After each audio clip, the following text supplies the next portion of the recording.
I've been waiting more than 30 years to say this. Dad, I always told you I'd come back and get my degree.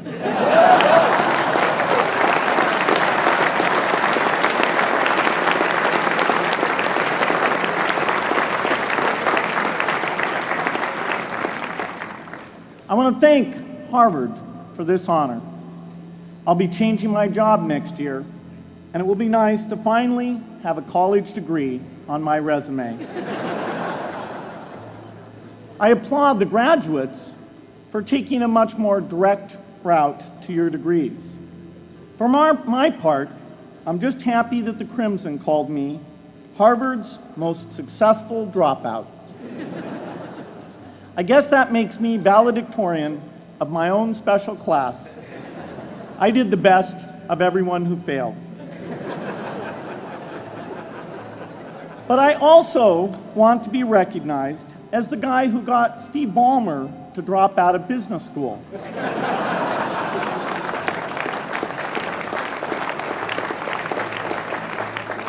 I'm a bad influence. That's why I was invited to speak at your graduation. If I'd spoken at your orientation, fewer of you might be here today.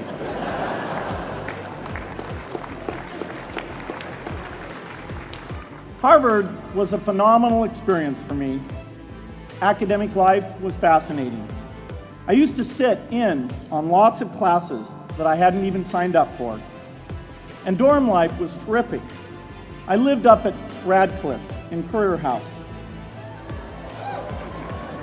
There were always a lot of people in my dorm room late at night discussing things because everyone knew that I didn't worry about getting up in the morning. That's how I came to be the leader of the antisocial group. We clung to each other as a way of validating our rejection of all those social people. Radcliffe was a great place to live. There were more women up there, and most of the guys were math science types. The combination offered me the best odds, if you know what I mean. That's where I learned the sad lesson that improving your odds doesn't guarantee success.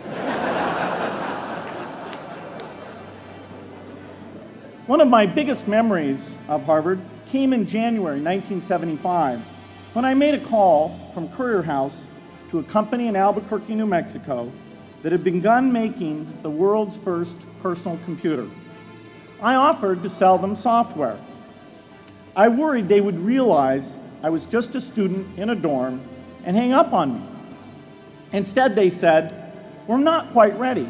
Come see us in a month," which was a good thing because we hadn't written the software yet. From that moment, I worked day and night on the extra credit project that marked the end of my college education and the beginning of a remarkable journey with Microsoft. What I remember above all about Harvard was being in the midst of so much energy and intelligence. It could be exhilarating, intimidating, sometimes even discouraging, but always challenging. It was an amazing privilege, and though I left early, I was transformed by my years at Harvard, the friendships I made, and the ideas I worked on. But taking a serious look back, I do have one big regret. I left Harvard with no real awareness of the awful inequities in the world, the appalling disparities of health and wealth and opportunity that condemn millions of people to lives of despair. I learned a lot here at Harvard about new ideas in economics and politics. I got great exposure to the advances being made in the sciences.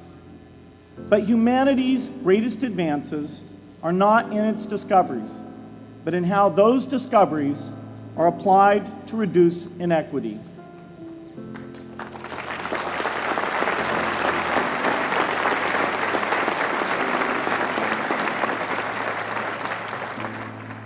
Whether through democracy, strong public education, quality health care, or broad economic opportunity. Reducing inequity is the highest human achievement. I left campus knowing little about the millions of young people cheated out of educational opportunities here in this country.